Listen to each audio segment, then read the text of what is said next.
If Jesus was created,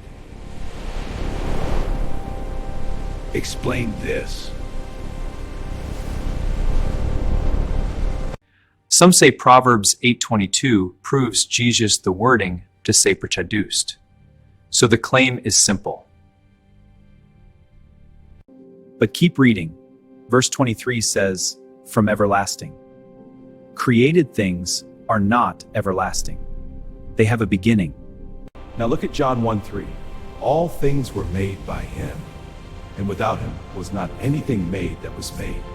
That means everything created was created by him. So let's follow the logic. If Jesus was created, then he would have to be part of all things. But John says, or did he create himself? A created being cannot create itself. That breaks logic. That breaks scripture. You can't have both. So now you have two choices. But you cannot keep both. If Jesus was created, explain this.